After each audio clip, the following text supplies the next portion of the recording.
Maria Ciuffi, sono la mamma di Marcello Lonzi, morto l'11 luglio del 2003 nel carcere Sughera Livorno. Fu arrestato per tentato furto, 9 mesi di reclusione. Dopo 4 mesi mio figlio muore. Nessuno mi avverte, non vengo avvertita né da carabinieri né da polizia, ma soltanto da una zia il giorno 12 alle 13:20, quando mi vengono a avvertire a casa dicendo che mio figlio è morto. Io ho detto impossibile, sarà un errore. Corro al carcere e dopo 1 ora e mezza, ricordo benissimo, sotto il sole, mi vengono a dire che mio figlio non c'era ma che li stavano facendo già l'autopsia. Naturalmente io non ero in me con la testa e non ho mai pensato in quel momento di mettere un perito di parte. A settembre rientra il PM che aveva svolto le indagini e mi dicono che è morto di infarto. Però io quando l'ho visto il giorno 13 nella bara, quello che mi è apparso subito all'occhio è stato i 3 segni che lui aveva sul volto, e i 3 segni erano molto profondi. Poi degli amici gli hanno voluto mettere una bandana una fascia alla fronte, e lì ci siamo accorti che lui aveva un buco perché il dito è penetrato dentro. Aspetto settembre, ottobre che mi danno un po' di risposte, il magistrato dottor Roberto Pennisi, e lui continua a dirmi che è morto di infarto o morto da stress, c'era scritto sulla perizia. Nel 2004 viene archiviato tutto per morte di cause naturali. Ora io in possesso naturalmente della perizia, dove leggo ci sono 2 coste rotte, una mandibola fratturata a sinistra, lo sterno fratturato, un'escoriazione a V, morte di arresto, di infarto mi sembra strano. Comunque viene archiviato il 10 dicembre. Allora avevo l'avvocato Vittorio Truppiano di Napoli. A quel punto mi dice: guarda Maria, non c'è da fare niente, l'unica cosa che si può fare per fare aprire il caso è che tu, se tu vuoi, però rischi, devi denunciare un magistrato o a Bologna o a Firenze o a Genova. Niente, vado a Genova, presento denuncia al magistrato Pennisi, dopo 4 mesi circa vengo chiamata a Genova e il dottor Fenizia di Genova archivia la denuncia al magistrato Pennisi, ma fa riaprire il caso alla Procura di Livorno dicendo che, basandosi sulle foto, che facciano ulteriori indagini perché c'è qualcosa che non torna. Nel 2006 viene riesumata la salma di mio figlio e si scopre che le coste non sono più 2 ma bensì 8, che non c'è solo un buco in testa ma ce ne sono 2, e uno profondo fino all'osso, che addirittura ci trovano attaccata la vernice blu scura dell'ascella. Si trova anche il polso sinistro fratturato, di cui il primo medico legale Alessandro Bassi Luciani non ne aveva parlato. A questo punto, parlando con l'avvocato, dice: qui c'è qualcosa che non torna, dice questi sono volte, perché dalle foto si capisce che sono volte. Però io quello che ho notato che hanno riarchiviato adesso, nel 2010, a insaputa nostra. Io ero stata convocata per il 25 maggio, invece il 19 vengo chiamata dai giornalisti, addirittura di Livorno, e mi dicono: signora Ciuffi, il procuratore capo Francesco De Leo ha chiesto l'archiviazione. Io dico: è impossibile, perché sono stata convocata per il giorno 25 dal dottor Giaconi, quello che sta svolgendo le indagini. Invece purtroppo era così. Tutto questo perché? Perché il mio medico legale, lui pensava che io arrivassi al processo, e invece io il processo non l'ho mai avuto. Io sono 7 anni quest'anno che io non ho mai avuto un processo, e le 2 archiviazioni sono state fatte io, l'avvocato e lo stesso GIP Rinaldo Merani, che è lo stesso del 2004 e del 2010. Anche questo mi sono chiesta se dovevano rimettere lui, non lo so. Mi hanno archiviato dicendo un forte infarto questa volta. Però io penso che guardando le foto anche il più imbecille come sono io, che non sono nessuno, si vede che mio figlio è stato picchiato, che poi oltretutto ho dovuto cercare un medico legale a Genova, perché in Toscana nessuno mi avrebbe aiutato, perché io mi sono rivolta ad uno e mi è stato riferito: signora Ciuffi, si cerchi un medico legale fuori dalla Toscana, perché in Toscana non l'aiuterà nessuno.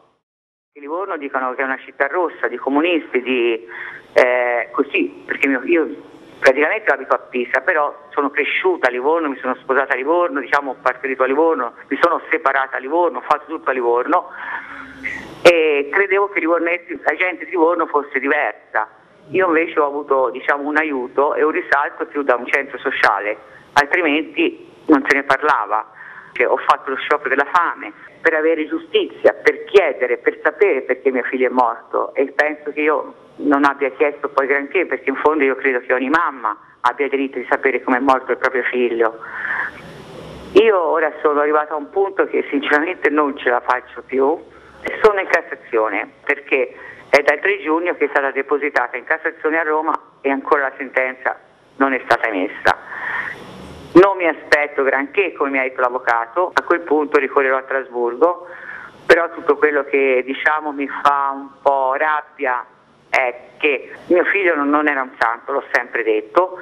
La prima volta che veniva arrestato e andava in carcere, cioè che poi te lo danno, te lo vedi chiuso in una bara, tutto spaccato, e ti devono prendere in giro, perché io penso che la giustizia mi abbia preso in giro dicendo è morto di infarto. Io insomma sono del parere che se io sbaglio è giusto che paghi, come ha sbagliato mio figlio che pagava, devono pagare anche gli altri. Chi ha sbagliato, ecco, chi lo ha picchiato, o perlomeno anche chi ha cercato di insabbiare tutte queste cose, perché per me hanno voluto insabbiare, la Procura di Livorno ha voluto insabbiare. Queste sono cose che io gli ho dette in faccia sia al procuratore che al GIP che ha archiviato. C'era un compagno di cella che ha dichiarato: io dormivo quando ho sentito un tonfo in terra, poi invece quando è uscito dal carcere, perché c'è da premettere una cosa, il compagno di cella era entrato in carcere da 10 giorni, dopo la morte di mio figlio ha preso subito 2 giorni di permesso premio, però io sugli atti ho letto sia Marcello Lonzi, che sarebbe mio figlio, sia gli altri detenuti non sapevano di quale reato io ero stato arrestato. Risulta che è stato spogliato, nudo, questo ragazzo, il compagno di cella, non aveva un livido, non aveva niente. Bene, io l'ho incontrato fuori, questo compagno di cella, e invece mi ha detto: io non c'ero, io ero a fare la doccia. Sulle testimonianze che io ho letto di 1600 interrogazioni di detenuti e guardie, ma più che altro io mi sono basato sui detenuti, io e l'avvocato, risultano 3 detenuti che dicono: 2 dicono abbiamo visto il Lonzi prendersi con un appuntato, l'appuntato gli ha detto sta buono, insomma si sono un po' presi a parole. Dice poi il pomeriggio alle 3 ci hanno chiuso blindati, sentiva correre su e giù, voci sconosciute, alla mattina dopo e del giorno dopo ci hanno detto che Marcello era morto. Sui verbali invece scritti risulta contraffatti perché sono giocati con la penna gli orari delle guardie che erano in servizio, l'orario della morte, che hanno messo le 20:20, poi le 00, poi le 20, insomma io ancora devo sapere se mio figlio è morto nel pomeriggio alle 3:30, come hanno dichiarato alcuni detenuti che sono agli atti, o se mio figlio veramente è morto alle 20:14, ancora non lo so. Quello che so è che non c'era il dottore, anche se il carcere insiste a dire che c'era il medico, perché la dottoressa del 118 dichiara: io sono entrata, mi sono avvicinata, purtroppo dal corpo già viola, ho capito che questo ragazzo era morto. Dopo si accosta un signore, lo tocca e dice questa dottoressa del 118: quello che mi ha colpito di questo signore è che lo toccava senza guanti. Allora mi sono permessa di chiedere chi era e lui mi dice: sono il medico del carcere. Perciò era entrato con la macchina nel frattempo che entrava il 118. Anche lì allora hanno messo il medico, dottor Orlando, è corso subito, quando invece il medico in quel momento non era presente in carcere. Ci sono tanti perché. Io mi sono permessa di dire al magistrato: perché non indaga per mancato soccorso, perché non c'era il medico, perché non indaga il medico legale che ha scritto 2 coste rotte, dopo ne sono venute fuori 8, dopo sono venuti fuori 2 anziché 1, perché non ha scritto che c'aveva un'escoriazione a V, 2 denti rotti? Mi è stato risposto: signora, è una svista. Allora se queste sono tutte sviste io non so più cosa devo fare. Io praticamente non ho avuto aiuto da nessuno. Sì, ci fu un'interrogazione all'inizio mi ricordo di Giancarlo di Pisapia, però poi è morto tutto lì. Io ho bussato a 1000 porte, perché lo posso dire, però ho trovato tutti i cancelli chiusi. Io ogni anno vado alle Sughe di Livorno, io ogni anno l'11 luglio porto un mazzo di fiori al carcere, lo metto fuori del cancello, mi guardano col sorriso, sto un pochino lì e poi me ne vado, perché mio figlio, poi dopo vado anche al cimitero, però mio figlio è morto lì e io ogni anno vado lì. Non sono andata quest'anno, dico la verità, perché non mi aspettavo una seconda archiviazione. Io tutte e due le volte sono stata chiamata in una stanzina con l'avvocato e questo GIP dice che mi ha detto si archivia per morte naturale nel 2004, nel 2010 si archivia per un forte infarto. Ma io invece voglio un processo, è un mio diritto, credo, di avere un processo vero e proprio. Poi non so se sbaglio, ma non credo, ecco. A me ci sono, ecco, delle persone che mi hanno scritto, dico la verità, anche dei detenuti di Opera, mi hanno scritto dicendo ma come mai che si parla tanto di caso Cucchi quando di Marcello Lonzi non si parla? Io ho risposto, io non so che dire, ditelo a quelli della TV. Io l'unica cosa che posso dire, ecco, della TV, che Maurizio Costanzo mi chiamò in diretta di mattina, allora faceva il programma mattiniero, e mise le foto proprio alle ore 10, mi ricordo, 10:30 le pubblicò in televisione. E lui e il professor Morelli, mi ricordo, dissero non si muore di infarto conciati in quella maniera.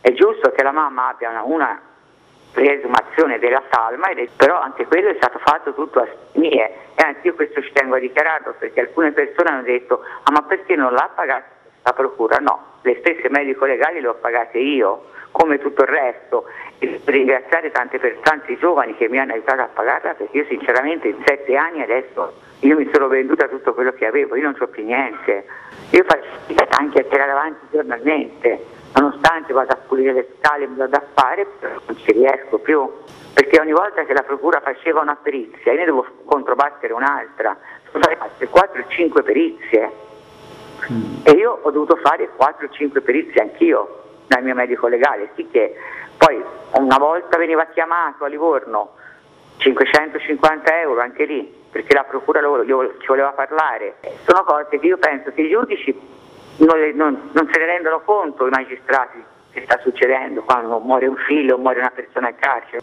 Ma non è quanto le spese, è quanto dici ho speso tutto, però arrivo poi a dire una sola parola, è vero, Marcello Lonzi è stato picchiato, basta. No, invece la presa di giro, sentendomi dire ancora suo figlio è morto di un grande infarto, mio figlio non ha mai sofferto di cuore. Questo è il risultato agli atti, che il cuore l'aveva molto sano, stava bene, era un ragazzo che faceva ginnastica, che correva, un ragazzo che giocava a pallone, cioè proprio in carcere va a morire. No, non ci credo, non ci credo.